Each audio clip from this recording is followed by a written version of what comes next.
Yo!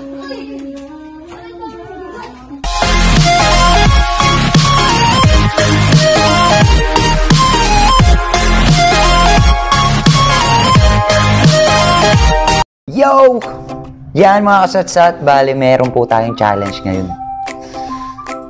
Challenge to ni Sir Francis Leo Marcos. Mayaman challenge. Nagaya ko lang kung paano sila magsalita. So yan mga kasatsat, bali meron po siyang pa-challenge na mayaman challenge. At syempre, hindi ko kaya yun. Kasi si Sir Francis, sa mga hindi nakakaalam, ng mga kasatsat ko, meron siyang challenge na namimigay siya ng mga truck na bigas, no? At nagla-live po siya sa Facebook. Ngayon, hinihikayat niya ang mga tao, lalo na sa mga social media, na i-accept yung challenge. Pero sabi ko sa kila Yayay na, parang di ko naman kaya yun kasi pang mayaman challenge daw yun eh. Hindi naman ako mayaman. So, ang nakayanan ko lamang, syempre papakita ko po sa inyo, ito yung nakayanan ko. Tignan natin kung kasya na yan. Ang naisip ko na challenge para sa mga YouTuber din na alam ko naman di nyo rin kaya na gayahin natin si Sir Francis na magbigay ng mga truck unless merong tutulong sa atin na mag-sponsor. Ang gagawin ko ngayon mahirap challenge.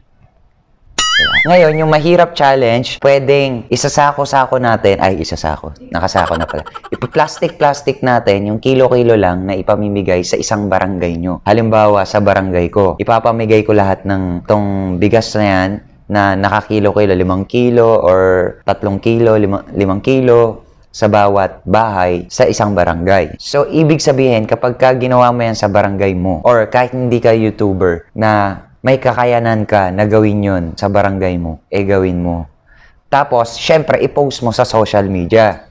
Kasi ang laking tulong ng, parang yan, yung binabash na naman si Sir Francis Leo Marcos na papansin lang daw sa social media. Hindi mo ba alam na kaya niya ginagawa yan, para ma-impluensyahan niya yung ibang pwedeng gumawa. Parang ako, nakita ko, though ginagawa ko na to before, pero nagkaroon ako ng idea na why not na gawin kong maraming bigas? Para masali din ako dun sa challenge ni Sir Francisco Marcos. Etong tita ko, kinausap ko, sabi ko, meron akong challenge sa'yo. Alam mo yung mayaman challenge? Oo, kay Sir Marcos, sabi niya. Hindi natin kaya yun, syempre. Nagtawanan pa kami. Kaya natin is yung mahirap challenge. Kilo-kilo lang siya.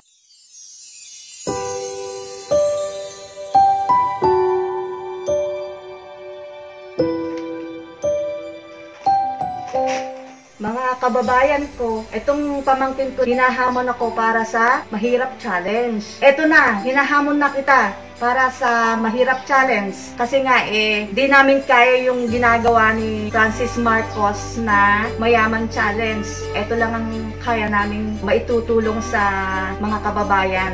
Ngayong araw po sa lahat, nais lang po namin parating sa ating mga kababayan na makatulong sa abot namin makakaya. Naway pagpalain po tayong lahat sa ganitong panahon. Salamat po. Salamat po. At saka, sana po mga kababayan, yung pwede pong makipag-challenge sa amin, sa mahirap challenge, welcome na welcome po kayong sumali. Yun lang po. Salamat po at keep safe.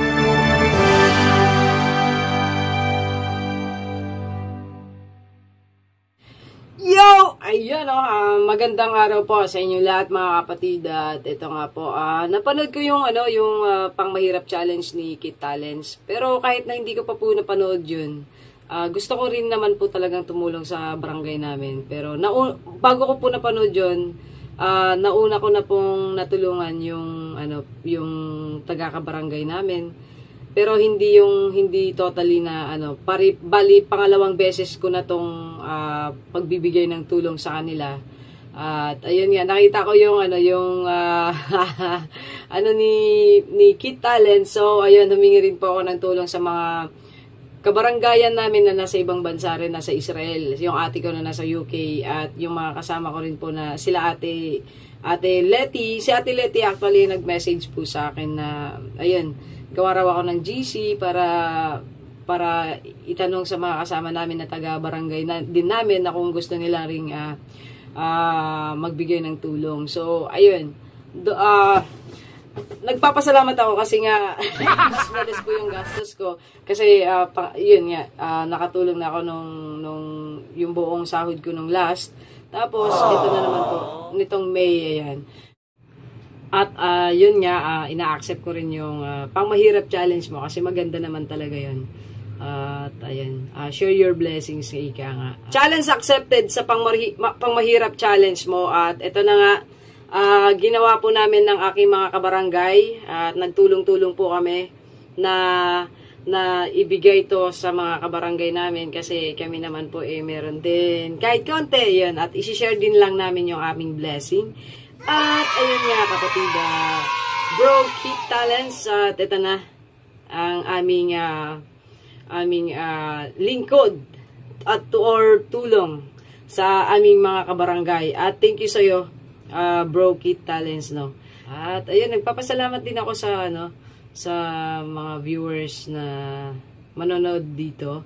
At don't forget to subscribe, like, and share po. Lansvid04. At ayan, thank you so much po mga kapatid. Sa mga YouTuber din po nakatulad ko. So yan, tulungan lang po tayo mga kapatid sa pandemic na ganito. Sana matapos na po at pray lang po tayo lagi.